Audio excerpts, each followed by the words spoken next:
In my family, my silence was always mistaken for agreement or worse, submission. That was my mistake. I let them think I was weak just because I hated unnecessary drama. But all of that changed the second I saw the black smoke rising from the fire pit, carrying the smell of melting plastic. I can still hear my 5-year-old son, Jude, screaming. It was a sound that tore right through my chest. The kind of pure, raw heartbreak only a child can feel when their world is shattered for no reason. And standing right there, holding a pair of grilling tongs like some sort of king, was my older brother Declan. He looked at my crying kid, then looked at me and actually smirked.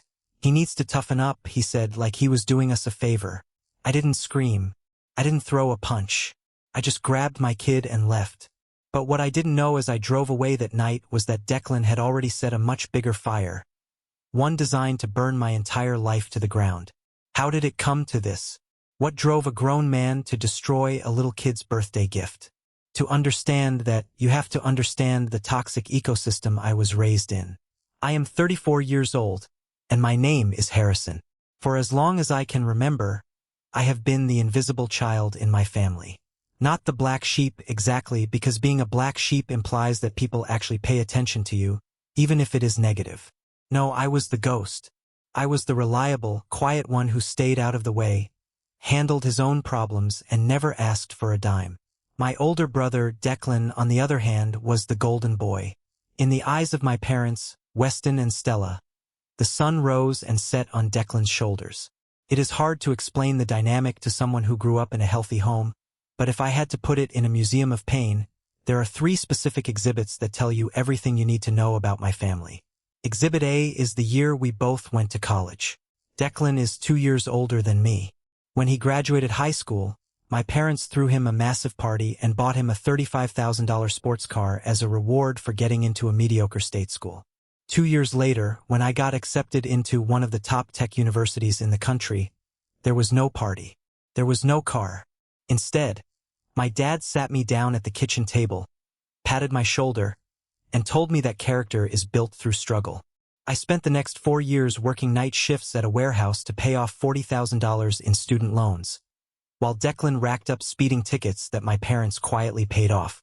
Exhibit B happened when we were in our mid-20s. I tried to launch a small software startup. I poured my savings into it, worked 100-hour weeks, but the market shifted, and the business went under. I was devastated. I went to my mom for some emotional support, maybe just a hug or a word of encouragement. She looked at me while washing dishes and said, "Well, that is a tough lesson, Harrison, but you have to learn to stand on your own 2 feet. Fast forward 18 months. Declan decided he wanted to be a real estate flipper, despite having 0 experience. He bought a garbage property, botched the renovations, and ended up $80,000 in the red. The bank was threatening to sue. My parents did not tell him to stand on his own 2 feet. Instead, they quietly took out a second mortgage on their house to bail him out. When I found out and asked them about it, my dad just sighed and said, "Family takes care of family, Harrison. Your brother has a good heart, he just needs a break." And then there is Exhibit C, the everyday reality of how Declan viewed me. Because I work in data analytics, a job that requires deep focus and long hours looking at algorithms, Declan loved to belittle what I did. To him, I was just the keyboard pusher. Whenever we were at family gatherings, he would loudly ask if I was still pushing buttons in a cubicle, making sure everyone laughed at his joke. I never took the bait. I learned early on that engaging with him only fueled his ego. I put my head down, built a very lucrative career in data consulting, and focused on raising my son, Jude, after my ex-wife and I amicably split. Jude is my whole world. He is 5 years old, incredibly smart, but a little shy. He is the kind of kid who thinks deeply about things, who builds intricate block towers and loves learning how things work. I tried to keep a polite distance from my family to protect him from the blatant favoritism, but I still brought him around for holidays and summer barbecues. I thought, naively, that even if they treated me like an afterthought, they would at least be decent to my son. I thought maintaining a relationship with his grandparents was the right thing to do. I was wrong. The silence I kept to maintain the peace was about to cost me dearly, and it all started on a humid Saturday afternoon in July.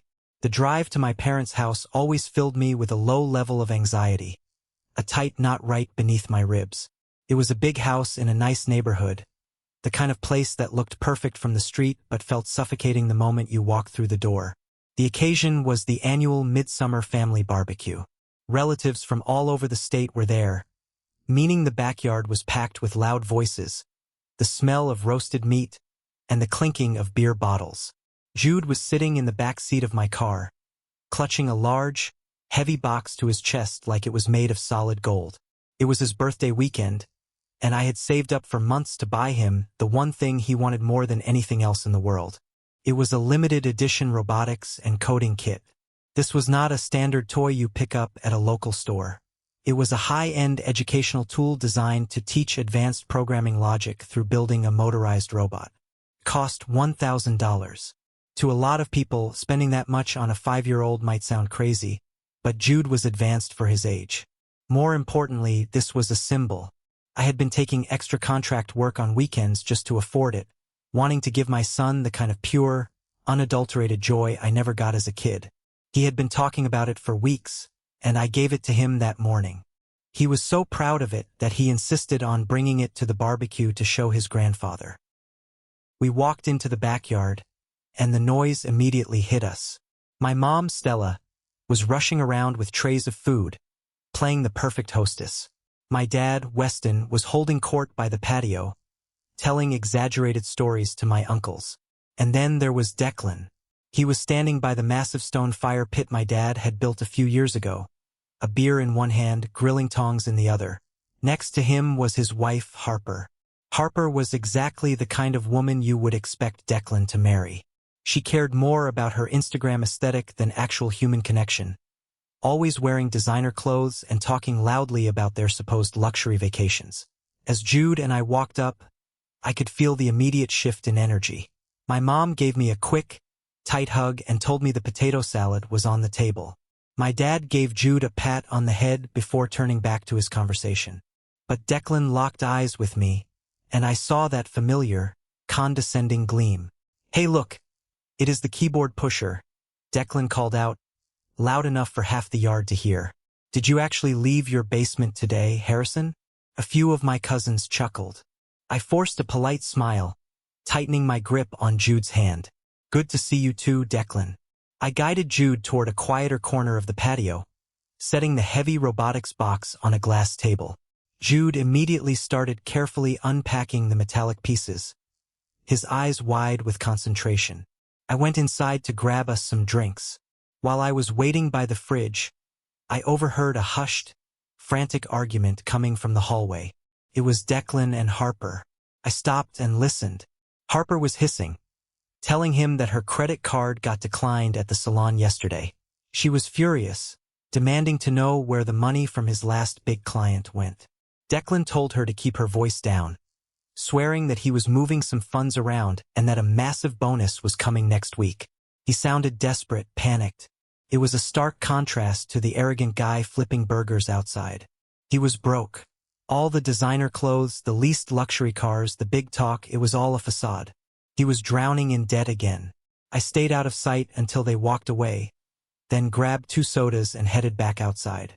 When I returned to the patio, Declan had migrated over to where Jude was playing. Harper was trailing behind him, sipping a hard seltzer. Declan was looming over my son, looking down at the intricate metal gears and sensors Jude was snapping together. "What is this junk?" Declan asked, nudging the box with his foot. "It is my birthday robot," Jude said softly, not looking up, intimidated by his uncle's loud voice. "A robot?" Declan snorted. "What are you, a little nerd like your dad? You should be out in the dirt throwing a football, not playing with overpriced trash." I stepped forward, handing Jude his soda. "Leave him alone, Declan. He likes how things work. It is a $1,000 engineering kit, not that you would know the difference." I should not have mentioned the price. I saw a flicker of something dark cross Declan's face. It was envy. Pure, bitter envy. He was struggling to keep his wife's credit cards active, and his younger, less favorite brother had just casually dropped $1,000 on a kid's toy. His jaw tightened, and he forced a laugh that sounded like gravel. A grand on a toy? You really are stupid with your money, Harrison. No wonder you are alone. I took a deep breath, refusing to let him drag me down into the mud in front of my son. I turned my back to him, kneeling next to Jude to help him connect a wire. I told Jude I was going to run to the bathroom really quick, and that he should stay right here by the table. Jude nodded, too focused on his project to care about the tension. I walked into the house, used the restroom, and washed my hands. I was gone for 30 seconds. Exactly 30 seconds. But when I stepped back out onto the patio, the space by the glass table was empty. The box was gone. The metal pieces were gone. And my son was nowhere to be seen. I scanned the yard, panic instantly spiking in my chest. Then, I heard a sound that made my blood run cold. It was Jude. A wailing, frantic scream coming from the other side of the yard, near the fire pit. I ran. The scene in front of the fire pit is burned into my memory with agonizing clarity. The fire was roaring, the dry wood popping and hissing. Standing about 5 feet away was Jude. His little hands were stretched out toward the flames, his face red and contorted in absolute agony, tears streaming down his cheeks. He was screaming, a breathless, heartbroken sound, pointing frantically at the center of the fire. I grabbed his shoulders, pulling him back from the heat. What happened? I demanded, checking him for burns. Are you hurt?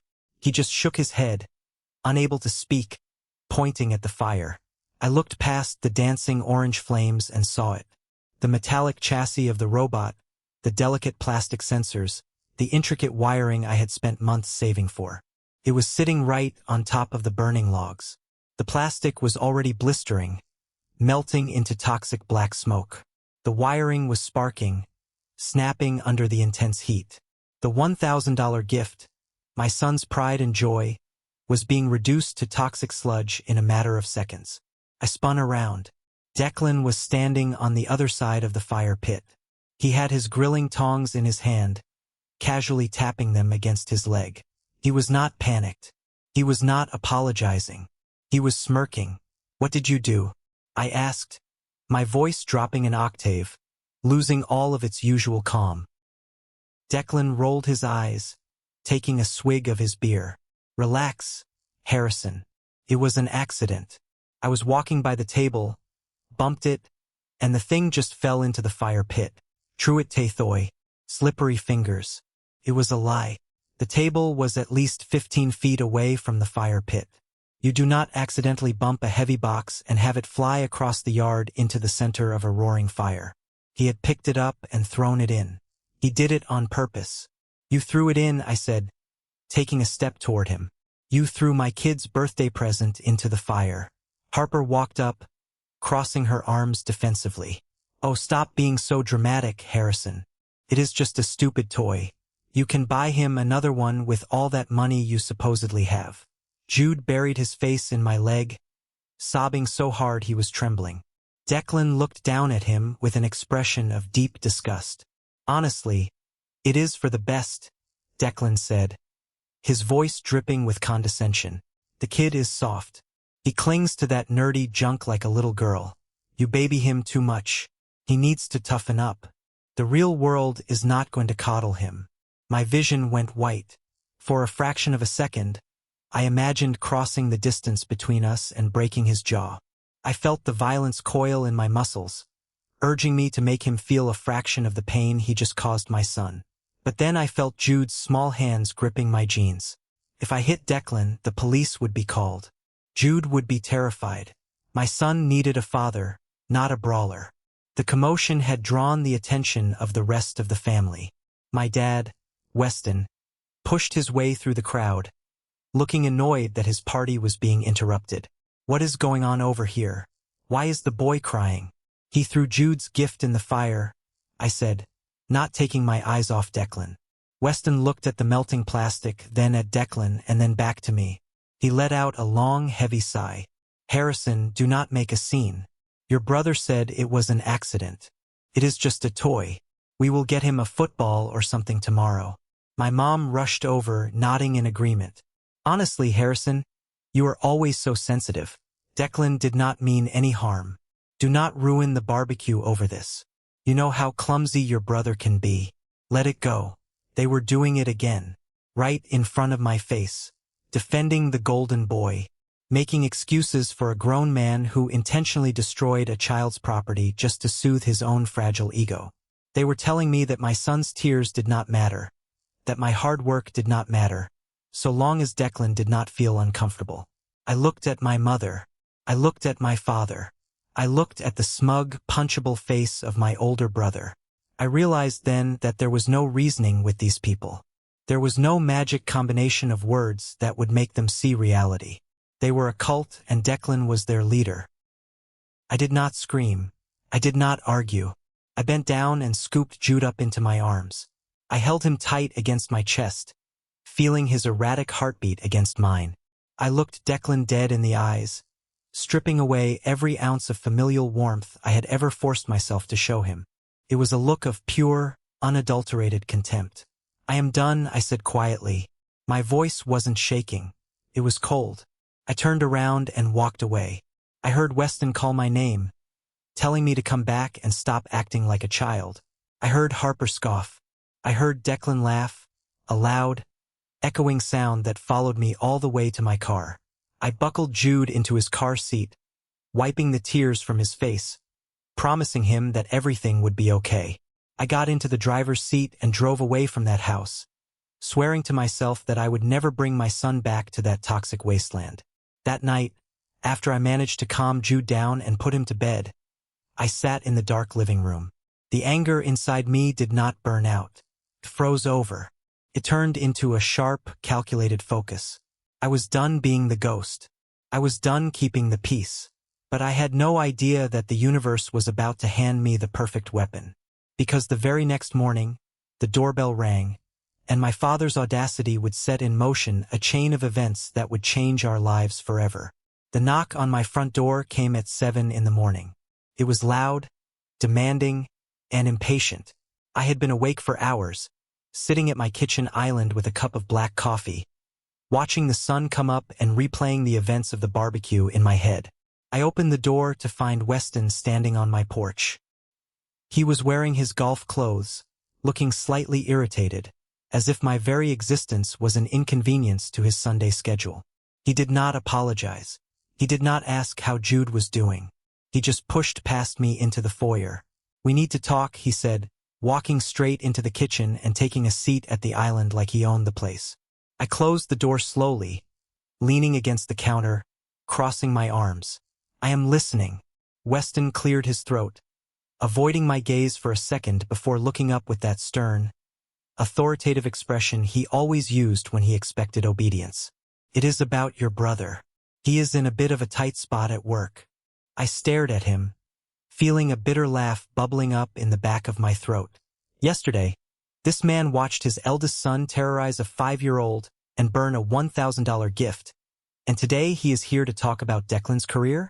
A tight spot? I echoed, my tone flat. Weston waved his hand dismissively. "It is nothing major. Just a misunderstanding. Some clerical errors with his client accounts. Some missing paperwork. But you know how these big corporate types are. They are threatening to suspend him. Maybe even fire him." He paused, expecting me to show some sympathy. When I said nothing, he plowed ahead. "Anyway, I know you used to work with the logistics firm his company contracts with. You have a lot of connections in that industry. You know the senior management over there. I need you to make a few phone calls. Pull some strings. Vouch for him. Let them know he is a good guy who just made a careless mistake." I honestly thought I was hallucinating. The sheer audacity of the request was staggering.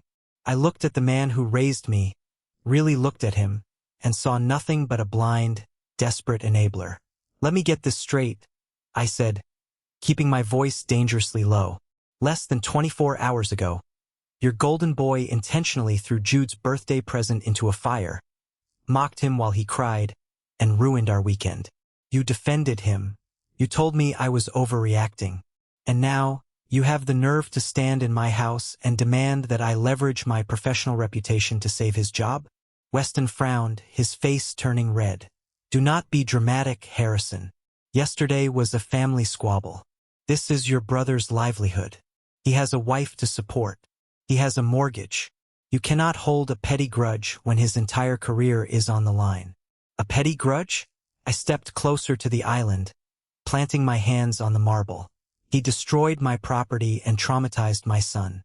And now you want me to cash in my professional capital for a guy who has never done a single decent thing for me in his life? The answer is no.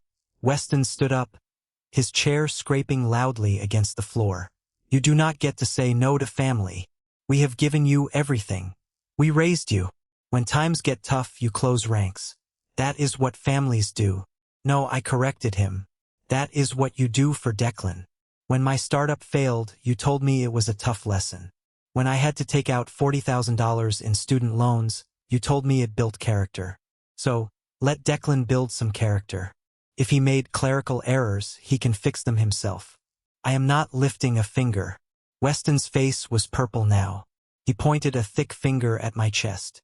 Listen to me, Harrison. If you let your brother go down for this, if you refuse to help him, it will break your mother's heart. It will tear this family apart. And I promise you, if he loses his job because you were too stubborn to make a 5-minute phone call, you are dead to us. Do you understand?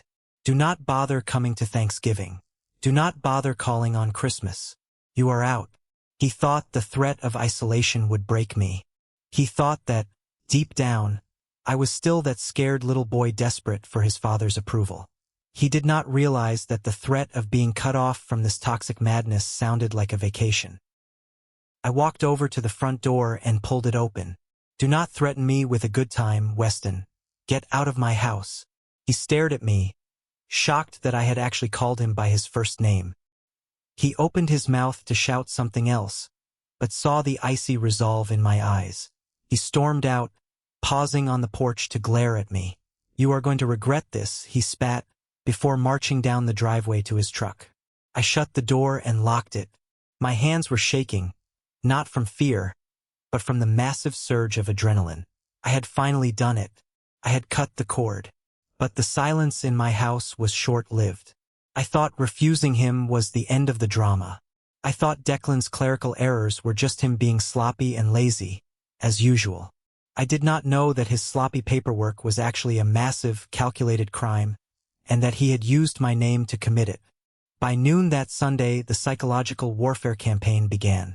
The family group chat, which I usually kept muted, started lighting up my phone screen like a slot machine. My mother was the first to strike. She sent a long, tearful paragraph about how disappointment was a heavy burden, and how she never thought she would raise a son so callous and unforgiving. Then came my aunt, leaving a voicemail saying that I needed to seek therapy for my deep-seated jealousy of Declan. Next was my cousin, Brooks.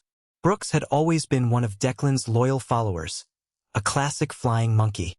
He sent me a text saying, "Bro, you are really gonna let him get fired over a toy? Grow up." And then Harper made her move. She posted a vague, passive-aggressive quote on Facebook over a background of a stormy ocean. The quote read, "Sometimes the most toxic people come disguised as family. Protect your peace from those who refuse to help when you need them most." It had 20 likes within 5 minutes, mostly from relatives who had been at the barbecue. They were trying to build a narrative. They were painting me as the villain, the cruel, vindictive brother who was destroying the family over a minor slight. I ignored all of it. I made pancakes for Jude, played board games with him on the floor, and tried to create a bubble of peace inside my home. But at 3 in the afternoon, my phone chimed with an email notification. The sender name made my heart skip a beat. It was Sloan. Sloan was the director of operations at the corporate logistics firm where Declan worked. I knew her from a massive data integration project I had consulted on 3 years ago. She was brilliant, ruthless, and had a reputation for suffering absolutely no fools. Why was she emailing me on a Sunday? The subject line simply read, "Urgent, internal investigation inquiry." I opened the email. "Harrison, I hope this finds you well. I am reaching out confidentially regarding an ongoing internal audit in Declan's department. We uncovered several irregularities late Friday afternoon. During the preliminary review, your name surfaced in connection with a series of third-party vendor invoices.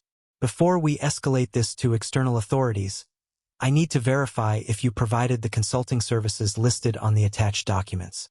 Please review and call me on my personal cell as soon as possible. Sloan. Attached was a PDF file. My hands felt cold as I tapped the icon to download it. The document opened, and I found myself staring at a series of scanned invoices. They were beautifully formatted, professional, and detailed. They billed Declan's company for specialized data restructuring and market analysis. The vendor listed at the top was my full legal name, my home address, and a tax identification number that looked disturbingly familiar. I scrolled down to the bottom of the first invoice. The amount billed was $9,000. I scrolled to the next one, $8,500. I kept scrolling. There were 5 invoices in total spread out over the last 8 months. The grand total was exactly $45,000. And at the bottom of each invoice, authorizing the payment, was Declan's signature. Beside it, supposedly confirming the receipt of funds, was a signature that looked like a very good forgery of my own. I stopped breathing. The air in the room felt suddenly thin. This was not a clerical error. This was not a misunderstanding. This was felony fraud.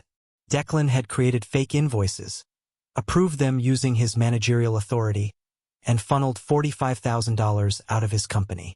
And to make the paper trail look legitimate to the auditors, he had used the name of the one person in his life who actually worked as a data consultant.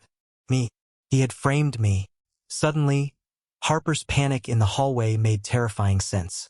Declan was broke. He had stolen $45,000 to fund their fake luxury lifestyle, and he had blown through all of it.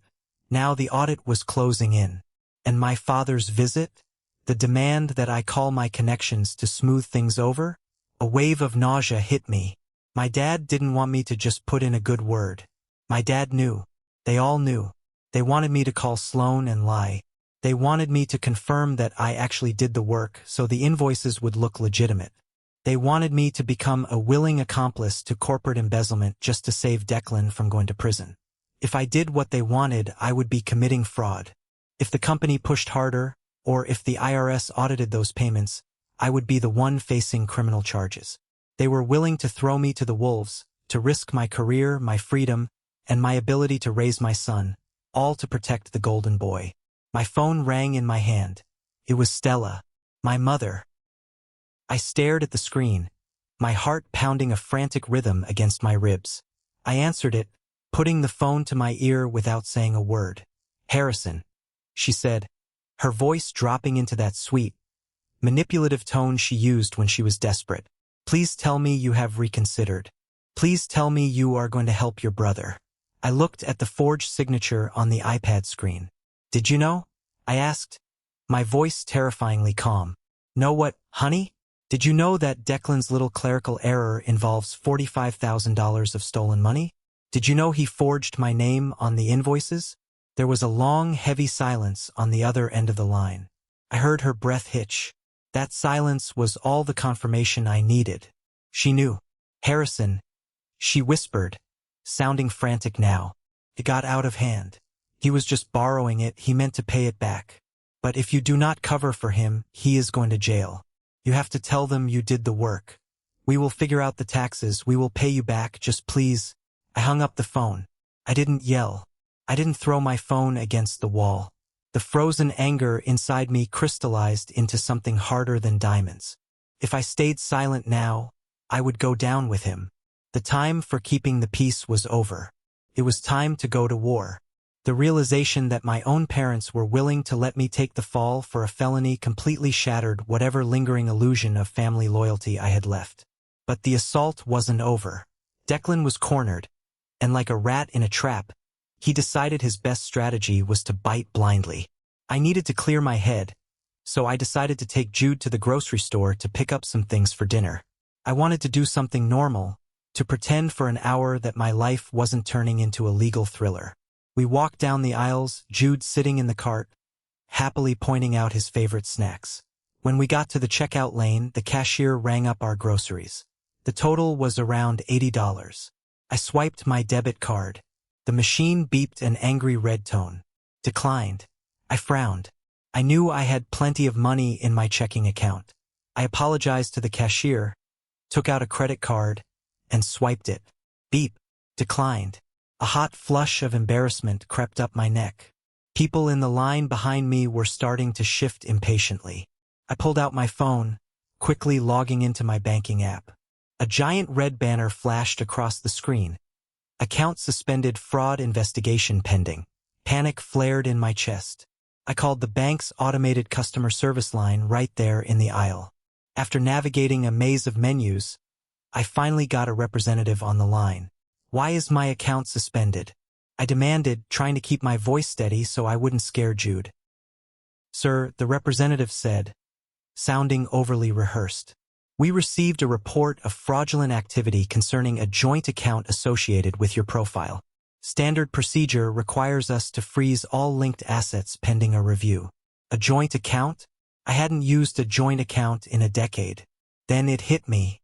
When I was 19, I opened a basic checking account with my parents and Declan to manage shared expenses for a family trip. I had completely forgotten it existed. My name was still on it. Who reported the fraud? I asked, my grip on the phone tightening. The representative hesitated. "The report was filed online early this morning by a Mr. Declan." I didn't hear the rest. I hung up. Declan had deliberately flagged an old, dormant joint account for fraud, knowing the bank's algorithm would automatically freeze every account linked to my social security number. He did it to cut off my access to my money. It was a power play. He was trying to show me that he could still ruin my life, trying to pressure me into a corner where I would be forced to negotiate with him. He probably thought I would call him, begging him to lift the freeze, at which point he would demand I clear his name with Sloan. I looked at Jude, who was holding a box of crackers, looking up at me with big, confused eyes. "Is everything okay, Daddy?" I took a deep breath, forcing a smile. "Everything is fine, buddy." I paid for the groceries using the emergency cash I kept in my wallet. As we walked out to the car, the humiliation and rage boiled over. He had burned my son's toy. He had forged my name on corporate documents. And now he was trying to starve me out by freezing my bank accounts. He wasn't just a spoiled golden boy anymore. He was a predator. I drove home in silence. When we got inside, I set Jude up with a movie and went into my home office. I locked the door. I pulled out my laptop and opened Sloan's email again. They thought I was a pushover. They thought because I never yelled, because I never fought back at Thanksgiving dinners, that I lacked a spine. But they forgot what I do for a living. I am a data analyst. I find patterns. I find anomalies. I dismantle complex systems and expose the truth buried beneath the numbers. Declan had picked a fight on the one battlefield where I was an absolute apex predator. I typed out a reply to Sloan. "Sloan, I am in receipt of your email. I state for the record that I did not perform any consulting work for your firm, I did not generate those invoices, and I did not receive any of those funds. My signature has been forged. I am available to meet in person tomorrow morning at 9 o'clock at your office to provide irrefutable proof and assist your audit in any way necessary." I hit send. Then I pulled out a fresh legal pad. I started writing down every detail. I documented the timeline of the barbecue. I documented my father's visit. I documented my mother's phone call admitting knowledge of the crime. I took screenshots of every harassing text message from the Flying Monkeys, every passive-aggressive Facebook post from Harper. I was no longer just a brother dealing with family drama. I was a whistleblower preparing an airtight dossier. I looked at the sleeping screen of my phone. It buzzed again. Another message from Weston. "You are making a huge mistake. Call your brother." I didn't block them. Not yet. Let them talk. Let them leave voicemails. Every word they said was just more evidence for my file. The invisible child was about to step into the light, and I was bringing a flamethrower. Tomorrow I would meet with Sloan. Tomorrow the empire of the Golden Boy would begin to fall. The drive to the corporate headquarters of Declan's logistics firm took 45 minutes, but it felt like an eternity. I had spent the entire night wide awake, drinking endless cups of black coffee, organizing my digital files, and preparing for the most important meeting of my life. I dropped Jude off at preschool early, hugging him a little tighter than usual, promising him we would get ice cream after school. He smiled. entirely unaware that his father was heading into a corporate boardroom to fight for our future. The building was an imposing structure of glass and steel, the kind of place designed to make you feel small the moment you walked through the revolving doors. I checked in at the security desk and was escorted up to the 12th floor. The elevator ride was silent. I focused on my breathing, pushing the exhaustion out of my mind. I needed to be sharp. I needed to be the data analyst, not the wounded younger brother. Sloane was waiting for me in a sterile, glass-walled conference room. She was wearing a tailored navy suit, looking every bit the ruthless executive I remembered. Sitting next to her was a man in a gray suit who introduced himself as the head of the company's legal department. They did not offer me coffee. They did not engage in small talk. The atmosphere in the room was heavy, thick with suspicion and impending consequences. "Have a seat, Harrison," Sloane said, gesturing to the chair across from her. "Let us get straight to the point. We are missing $45,000, and your name is on the vendor invoices authorizing those payments. Declan claims you provided external data restructuring services for his department. I need to know right now if you received those funds." I sat down, placing my laptop bag on the mahogany table. I looked Sloane dead in the eyes, matching her intense energy. "I did not receive a single dime, Sloane. I did not write those invoices. I have not done any consulting work for this firm in 3 years. My signature was forged, and my identity was used without my knowledge or consent." The lawyer leaned forward, steepling his fingers. "That is a very convenient story, Mr. Daniels. A man embezzles money and uses his own brother as the phantom vendor. It is entirely possible that you two colluded to defraud this company, and now that the audit caught you, you are trying to throw him under the bus to save yourself. Why should we believe you are an innocent victim here?" I unzipped my bag and pulled out a thick manila folder, sliding it across the table, because I came prepared. Inside that folder is a sworn affidavit drafted by my attorney last night, stating under penalty of perjury that I had no involvement. Attached to it are 10 years of my personal and business bank statements, which my attorney has already vetted. You will not find a single deposit matching the amounts or dates on those invoices. You will not find any communication between me and this company regarding consulting work. Sloane opened the folder, her eyes scanning the legal documents. "It is a good start, Harrison, but paper can be manipulated. We need definitive proof that Declan acted alone. Right now, he is sticking to his story, claiming you did the work and he just processed the paperwork to help you out because you were struggling financially." I let out a harsh, humorless laugh. "He said I was struggling financially? That is rich, considering he had my bank accounts frozen yesterday morning in an attempt to starve me out." I reached into my bag and pulled out my laptop, opening it and booting it up. "You want definitive proof? Let me show you how lazy my brother really is." I turned the screen toward them. "I spent last night pulling the metadata from the PDF invoices you emailed me. Whoever created these invoices was not very smart about covering their digital tracks." I pointed to the screen. "Look at the author properties on the original files. They were created using a specific version of a PDF editor that is standard issue on your company's internal network. More importantly, look at the timestamps." Sloane squinted at the screen, her posture shifting from skeptical to intrigued. "What about them?" "The third invoice for $9,000 was generated on a Tuesday at 2:15 in the afternoon," I explained, pulling up another document. "This is an email chain I had with Declan on that exact same day and time. He emailed me a funny meme from his work email address. If you check your internal server logs, you will find that the IP address used to generate that forged invoice matches the IP address of Declan's office terminal. He did not even bother doing this from home. He forged my name while sitting at his desk on company time using company software." The room went dead silent. The lawyer stopped leaning on the table, sitting back in his chair, staring at the screen. Sloane looked from the laptop to me, her eyes widening slightly as the pieces clicked together. "If you give me 30 minutes and access to your vendor portal logs," I added calmly, "I can trace the exact routing numbers he used. I guarantee you those funds were not sent to a bank account in my name. They were likely funneled into a dummy LLC or an offshore account that he controls. I do this for a living, Sloane. I hunt down data anomalies. If I had actually conspired to defraud you, I would have hidden the tracks 10 times better than this. Sloane looked at the lawyer. The lawyer gave her a brief, grim nod. Sloane closed the manila folder and let out a long breath.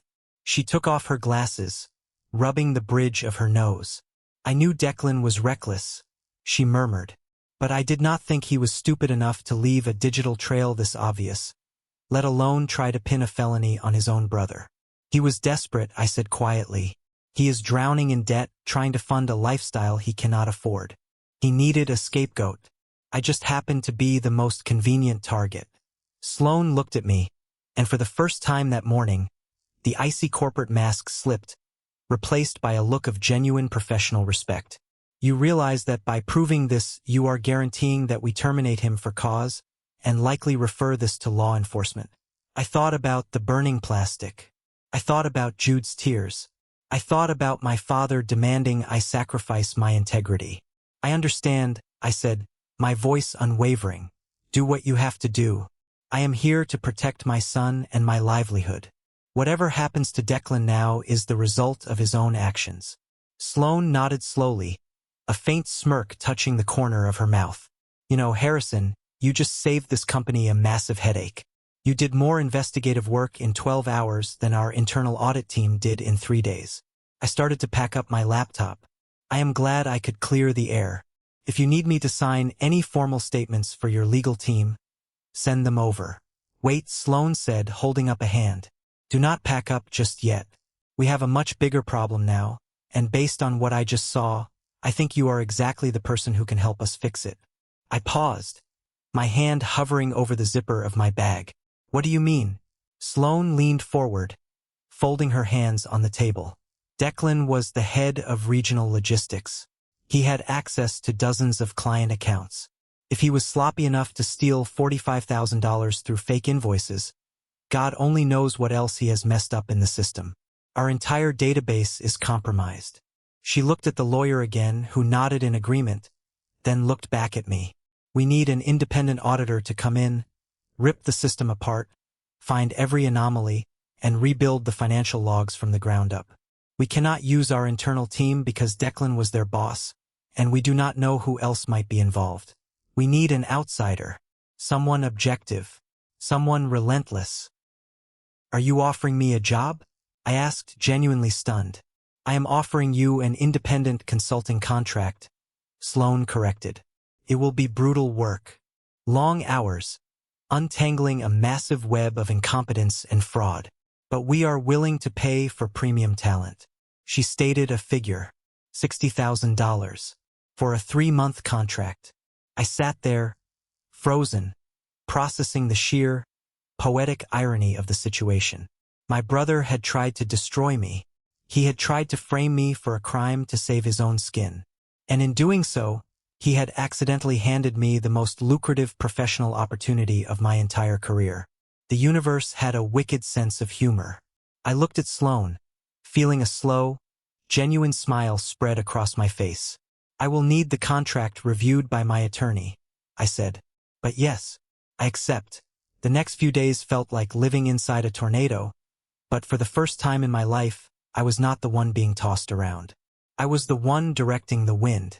My attorney reviewed Sloane's consulting agreement, ensured there were ironclad liability protections separating me from Declan's crimes, and I signed it. Just like that, I was officially making $60,000 to clean up the catastrophic mess my older brother had left behind. The irony was so profound it almost felt fictional. Every dollar of success I was about to earn was directly built on the ashes of his failure. While my professional life was soaring, my phone continued to be a toxic wasteland of family guilt trips. Weston sent me a text on Tuesday morning that read, "I hope you are happy. Declan is a nervous wreck. You are destroying this family by refusing to help. Have you no loyalty?" Stella followed up an hour later with a voicemail, her voice trembling with manufactured grief. "Harrison, please. We can remortgage the house to pay the company back. Just tell them you made a mistake. Tell them you did the work. Do not let them take your brother away from us." I did not respond. I did not block them either. I needed to know what they were saying, needed to track their escalating desperation. But their words no longer held any power over me. The invisible chains of obligation and guilt that had bound me to them for 34 years were utterly shattered. On Wednesday afternoon, the hammer finally dropped. I was sitting in my newly assigned temporary office at the logistics firm, running a complex diagnostic on the vendor payment history, when Sloane walked in. She shut the door behind her and leaned against the glass. "It is done," she said simply. I stopped typing and looked up. "He was fired? Terminated for cause. Effective immediately," Sloane confirmed, crossing her arms. "Security just escorted him out of the building." He tried to argue, tried to say it was all a misunderstanding, but the moment we showed him the IP logs proving the invoices were generated from his computer, he went ghost white. He had nothing left to say. "What about the money?" I asked. "Our legal team gave him an ultimatum," Sloane said, her tone clinical and detached. "He has 30 days to repay the full $45,000. If the money is returned in full, we will handle the termination internally and decline to press criminal charges to avoid the public PR nightmare. If he fails to pay, we hand the entire file, including your metadata analysis, over to the district attorney for felony embezzlement charges. 30 days to find $45,000. Knowing his financial situation, knowing Harper's spending habits, it was an impossible task. He was going to bleed my parents dry to save himself. "Thank you for letting me know, Sloane," I said. She nodded, turning to leave. "Oh, and Harrison? Welcome to the team. Let us find the rest of the bodies he buried in the system." An hour later, my personal cell phone started buzzing violently on the desk. The caller ID flashed Declan's name. I stared at the screen, watching it vibrate, feeling a strange sense of calm wash over me. The frantic, terrified energy that used to accompany calls from my family was entirely gone. I picked up the phone and answered. "What did you do?" Declan screamed into the receiver. His voice was frantic, cracking with panic. It was the sound of a man who had just watched his entire kingdom burn to the ground. "I told the truth, Declan," I said, keeping my voice even, devoid of any emotion. "I told them I did not do the work, and I proved that you forged my signature. You ruined my life," he roared, sounding like a wild animal caught in a trap. "I have a mortgage. I have a wife. They fired me. Harrison, they are demanding 45 grand, or they are going to the police. How could you do this to your own blood? If you had just made one phone call, if you had just covered for me, none of this would have happened." I leaned back in my office chair, looking out the window at the city skyline. I listened to him hyperventilate, listened to the utter lack of accountability in his voice. He still thought he was the victim. "You ruined your own life, Declan," I said quietly. "You stole money. You tried to frame me for a felony. You were willing to let me go to prison so you could keep funding a fake lifestyle. You made those choices. Not me. We are family," he yelled, desperation making his voice shrill. "You are supposed to protect me." "Protect you?" I echoed, the memory of the barbecue flashing vividly in my mind. "The way you protected Jude? The way you laughed when you threw his birthday present into a fire and told him he needed to toughen up?" There was a sudden, jarring silence on the other end of the line. For a second, I thought the call had dropped. Then I heard him breathing heavily. "This is about the stupid toy?" he asked, his voice laced with disbelief. "You did all this, you destroyed my career, over a plastic toy?" "No," I replied, my tone turning to ice. "The toy was just the catalyst. I did this because I am finally done being your collateral damage. You told Jude the real world is not going to coddle him. You were right. Welcome to the real world, Declan. I suggest you start figuring out how to find $45,000. I hung up the phone before he could say another word. I felt a massive weight lift off my shoulders, a physical release of tension that I had carried since childhood. I had stood my ground. I had fought back and I had won. But just when I thought the dust was beginning to settle, the universe threw another massive curveball my way. The embezzlement at the corporate office was not his only crime. My phone pinged with a text message from a number I had not spoken to in months. It was my cousin, Brooks. The message read, "Harrison, we need to talk. Right now. Declan played me too, and I think I just found out how deep the rabbit hole really goes. Brooks and I met at a small, dimly lit diner on the edge of town later that evening. He looked terrible. He was pale, sweating slightly, and nursing a cup of black coffee like it was medicine. Brooks had always been the loudest cheerleader in Declan's corner, the cousin who echoed every mocking joke and defended every terrible decision. Seeing him look this defeated was jarring. I sat down across from him, not offering any pleasantries. You said he played you. What are you talking about, Brooks? He rubbed his face, letting out a heavy sigh. I gave him money, Harrison. A lot of money. 10 grand from my savings.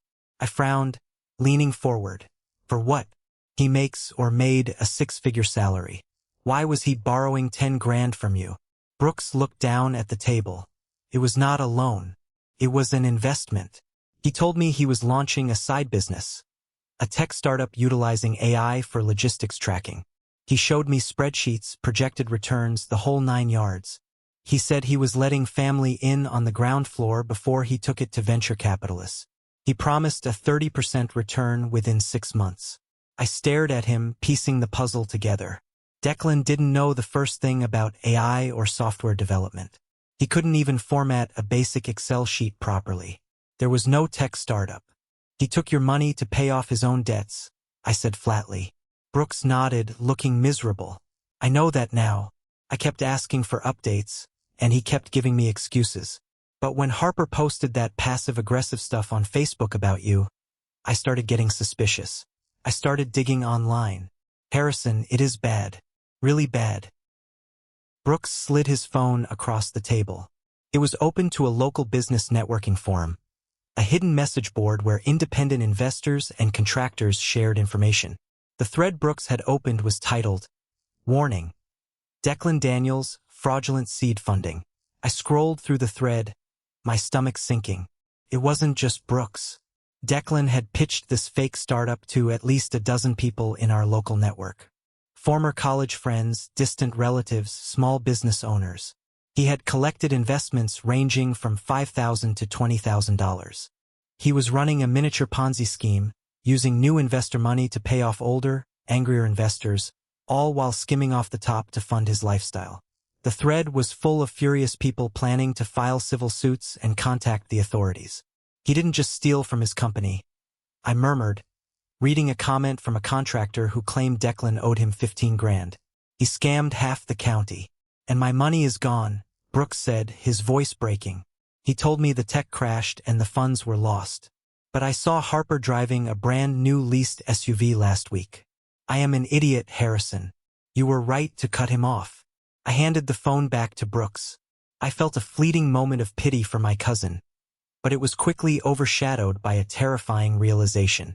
Declan was in debt to his corporate employer for $45,000. He owed tens of thousands more to angry investors. He was drowning, and when a narcissist drowns, they grab onto anyone nearby to stay afloat. He was going to go after my parents. He was going to drain their retirement accounts, force them to mortgage the house, take everything they had to keep himself out of prison. And if they ran out of money, they would come for me. They would try to manipulate, guilt, and demand that I empty my savings to save the family name. They might even try to go after Jude's college fund, which was currently sitting in a standard savings account with my parents listed as secondary beneficiaries from years ago. I stood up from the booth. I am sorry about your money, Brooks, but I have to go. I need to make some calls. Where are you going? He asked, looking lost. I am going to build a fortress, I replied. The next morning, I did not go to the corporate office. I went straight to my attorney's office. I spent 3 hours sitting in a leather chair, signing paperwork, restructuring my entire financial life. I established a bulletproof, irrevocable trust fund for Jude. I moved every single asset, every penny of savings, every investment portfolio I had into that trust. I appointed an independent fiduciary as the secondary trustee. I ensured that legally, neither Declan, Weston, nor Stella could ever touch, claim, or borrow against my son's future. By noon, the fortress was built. My finances were legally separated from the toxic blast radius of the Daniels family. As I walked out of the lawyer's office, Feeling invincible, my phone vibrated. I looked at the screen. It was a text message from Weston. Family meeting. Tonight at 6. Your mother is hysterical. Declan told us what happened at his job. We are pooling our resources to pay the company back. We need to discuss how much you are going to contribute to save your brother from prison. Be here. I stopped on the sidewalk, staring at the message. They were actually going to do it. They were going to bankrupt themselves for a criminal, and they expected me to open my wallet and bleed with them. For a brief moment, I considered ignoring the text. I considered blocking their numbers, driving home, and letting them rot in the mess they created. But then I remembered the smirk on Declan's face as he watched Jude's gift melt in the fire. I remembered my father calling me petty. I remembered my mother asking me to become a felon. Running away wasn't enough. They needed to understand, with absolute terrifying clarity, that the invisible child was dead. I typed a reply. I will be there. I went home, changed into a sharp suit, and packed a briefcase. The game was over. It was time to clear the board. I arrived at my parents' house precisely at 6 o'clock. I had dropped Jude off with my trusted neighbor, making sure he was safe, happy, and entirely insulated from the war zone I was about to enter. Walking up the driveway, I saw the vehicles. Weston's truck, Stella's sedan, Declan's leased luxury SUV, the one he clearly couldn't afford. The front door was unlocked, so I pushed it open and stepped inside. The house smelled faintly of roasted meat, a lingering, nauseating reminder of the barbecue from just a few weeks ago. The atmosphere in the living room was suffocating, thick with tension and unspoken panic. They were all gathered around the large oak dining table. Weston sat at the head, looking 10 years older, his face lined with stress. Stella was sitting next to him, dabbing her eyes with a tissue, playing the role of the tragic, suffering mother. Declan sat across from them. He looked awful. The arrogant golden boy facade was gone.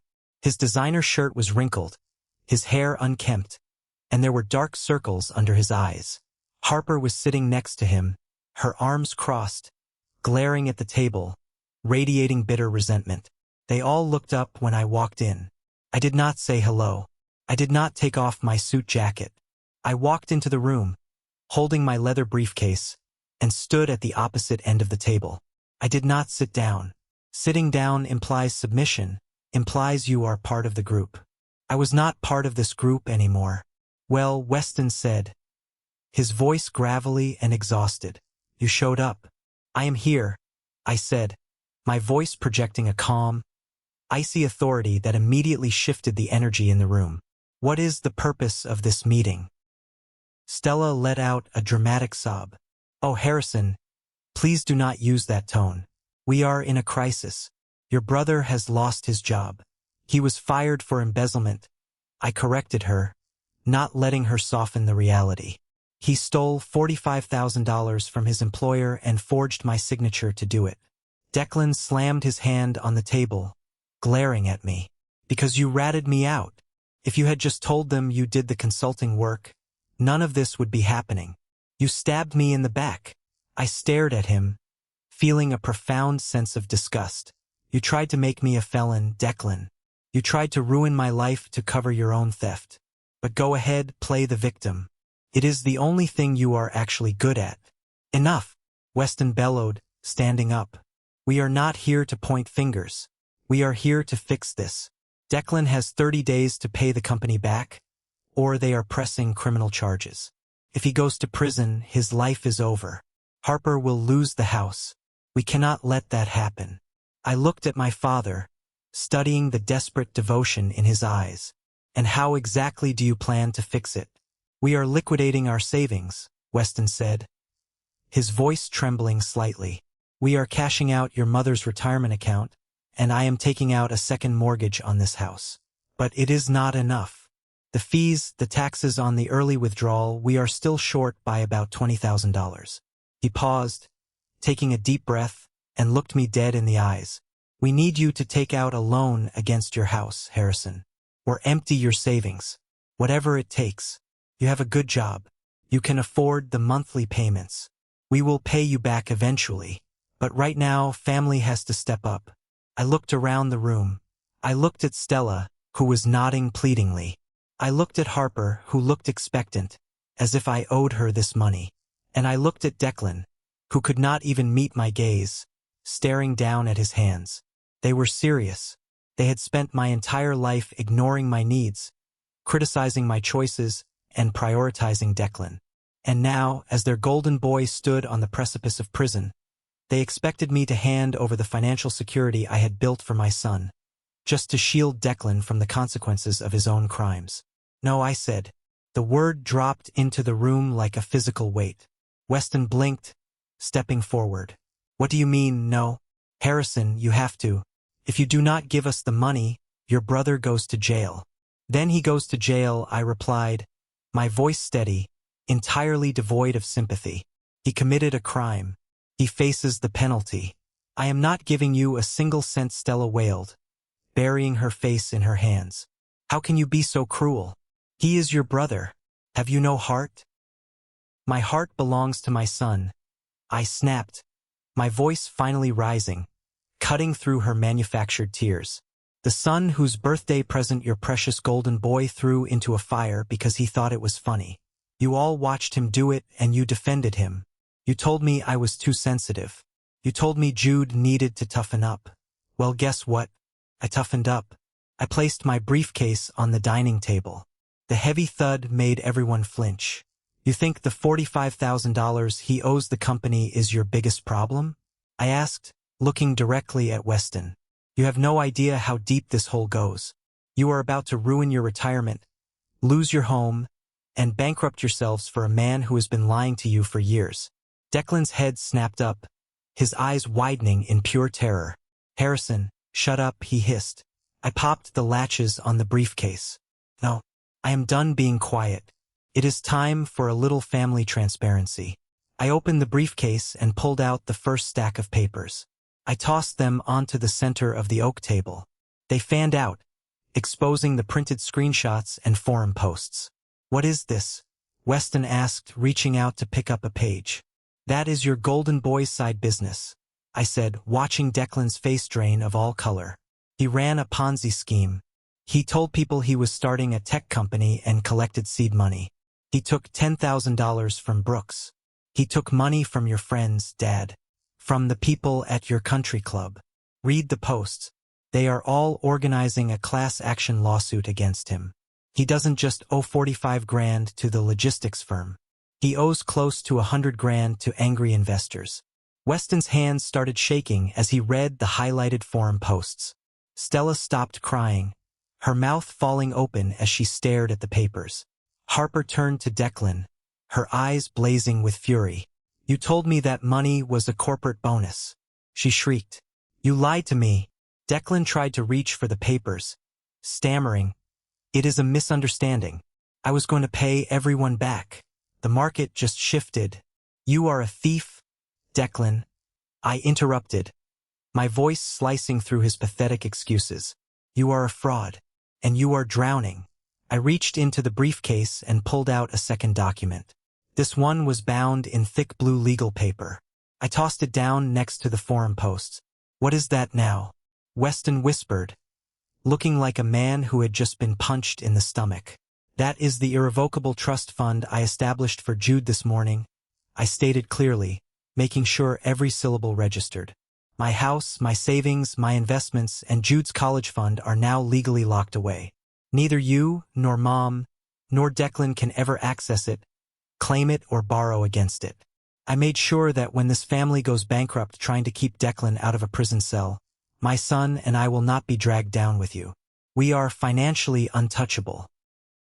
Stella let out a gasp, clutching her chest as if she couldn't breathe. Harrison, you are abandoning us. You are destroying the family. No, Mom, I said, looking at her with cold clarity. Declan destroyed the family. You and Dad just handed him the sledgehammer and clapped while he did it. I am simply removing myself from the wreckage.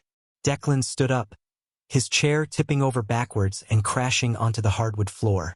He pointed a trembling finger at me, his face twisted in a mask of pure hatred. You think you are so smart. You think you are better than me. You are nothing but a pathetic, keyboard-pushing loser who got lucky. I did not flinch. I reached into the briefcase one last time. I pulled out a single sheet of paper, printed on heavy stock, bearing the official letterhead of his former corporate employer. I held it up so he could see the logo. "You want to talk about my keyboard pushing?" I asked, a slow, predatory smile touching my lips. "Let's talk about it." I dropped the paper onto the table right in front of him. "After I proved that you forged my signature, I told them your former boss, Sloan, was very impressed with my data analysis skills. So impressed, in fact, that she realized she needed an independent auditor to clean up the massive, fraudulent mess you left in their vendor database." Declan stared at the paper. It was the signature page of my consulting contract. "They hired me, Declan. They hired me to do your job. And they are paying me $60,000 to do it."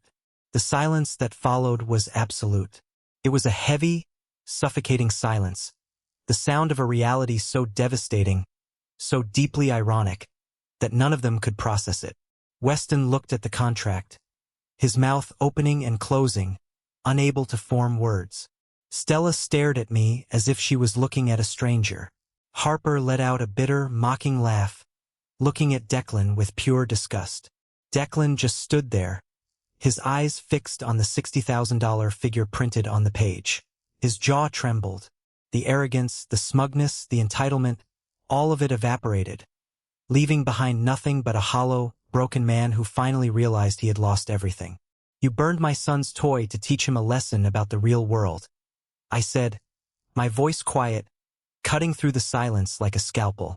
"Well, here is your lesson, Declan. The real world doesn't care if you are mom and dad's favorite. The real world cares about data, cares about proof. And the proof says you are a criminal." I closed my briefcase and snapped the latches shut. The click echoed in the silent room. "Do not call me," I said, looking at my parents one last time. "Do not text me. If you show up at my house again, I will call the police and have you trespassed. Save your tears for the judge." I turned around and walked out the front door. I did not look back. I stepped out into the cool evening air, took a deep breath, and felt a profound, overwhelming sense of freedom. The invisible chains were gone. The ghost was alive, and the golden boy was dead. The fallout from that night was catastrophic, but I watched it happen from a safe distance, insulated in the fortress I had built. Within a week, the angry investors from the forum filed a class action lawsuit against Declan. The logistics firm, realizing Declan could not repay the $45,000, officially handed the embezzlement file over to the district attorney. My parents, desperate and blinded by their toxic loyalty, actually went through with the second mortgage, draining their retirement accounts to hire a high-priced defense attorney for Declan.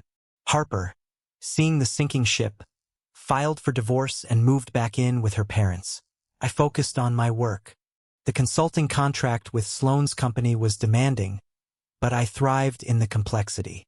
I mapped out the entire fraudulent network Declan had created, plugging the leaks and optimizing their financial tracking software. By the end of the 3 months, Sloan was so impressed that she offered me a permanent, remote position as their senior data strategist, with a salary that doubled what I was making before. But there was one final loose end to tie up. About 2 months after the family intervention, I received an email from Miles. Miles was a former client of mine who was now the head of recruitment at a major supply chain company in a neighboring city. "Harrison," the email read, "hope you are doing well. Quick confidential question. We have a candidate applying for a senior management role. Name is Declan Daniels. He listed you as a stealth reference, claiming you two worked together closely in the past. His resume looks solid, but he is very vague about why he left his last position. Any insights you can share?" I stared at the screen. Declan had incredible audacity. He was facing civil lawsuits and potential criminal indictments, yet he was trying to sweet-talk his way into another 6-figure executive job, and he had the nerve to list my name to add credibility to his lie. He thought I would stay silent. He thought I would take the high road and let him scam another company. I did not write a long, emotional email. I did not rant about his character. I simply replied to Miles with a single attachment. It was the public, redacted HR termination report stating, that Declan was fired for cause regarding gross financial misconduct. My reply was one sentence. Miles, please see the attached public record regarding his departure from his previous employer. I cannot recommend this candidate. 10 minutes later, Miles replied, Understood. Thank you, Harrison. We are pulling his application immediately. That was the final nail. The last door closing. Declan's career in the corporate world was officially over. He would never again have the power to manipulate a system or steal from an employer. I had protected the public, and in doing so, I had finally closed the book on my brother. 6 months later, life looked entirely different. With the money from the consulting contract and the new senior role, I sold my old house and bought a beautiful, spacious home in a quiet suburb closer to the best school district in the state. It had a massive backyard, a big oak tree, and a wrap-around porch. It was a Saturday afternoon in early spring. The sun was shining, a cool breeze rustling the leaves. I was sitting on the porch steps, drinking a cup of coffee. Out in the grass, Jude was playing. He was running around with a brand-new, upgraded robotics kit I had bought him to celebrate our move. He was laughing, his face lit up with pure joy, completely unbothered by the shadows of the past. Watching him, I realized that the silence I used to keep was a prison. I used to think that ignoring the toxicity, keeping my head down, and enduring the disrespect was the noble thing to do. I thought it made me the bigger person, but I was wrong. Sometimes, being the bigger person means standing up, drawing a hard line in the sand, and refusing to let toxic people trample over your boundaries, even if those people share your DNA. Declan thought burning Jude's toys would teach my son about the harsh realities of the world. He thought it would make him tough. But the only thing he accomplished was waking up a sleeping giant. He taught me that I had the power to protect my peace, to fight back with facts and logic, and to build a life where people like him were never allowed entry. I took a sip of my coffee, feeling the warmth spread through my chest. The house was quiet, but it wasn't the lonely, tense quiet of my childhood. It was a peaceful, beautiful silence. It was the sound of a battle won. Sometimes, the only way to win a rigged game is to flip the entire table. I flipped the table, and now I am the one holding all the cards. Right now, my phone is sitting on the kitchen counter, and my voicemail is full. My parents keep calling, leaving tearful messages, begging me to help them because the legal fees for Declan's criminal trial are bankrupting them. They are pleading for a second chance, asking for financial support. What do you guys think? Should I pick up the phone and hear them out, or should I just let them burn in the fire they started? Let me know in the comments. If you made it this far, drop a W in the comments below because you are a winner for sticking with the story until the end. I will be liking and replying to every comment with the keyword W. Thank you so much for watching, and if you enjoyed this story, please hit that like button and subscribe to the channel for more incredible Reddit dramas. Until next time, stay strong and protect your peace.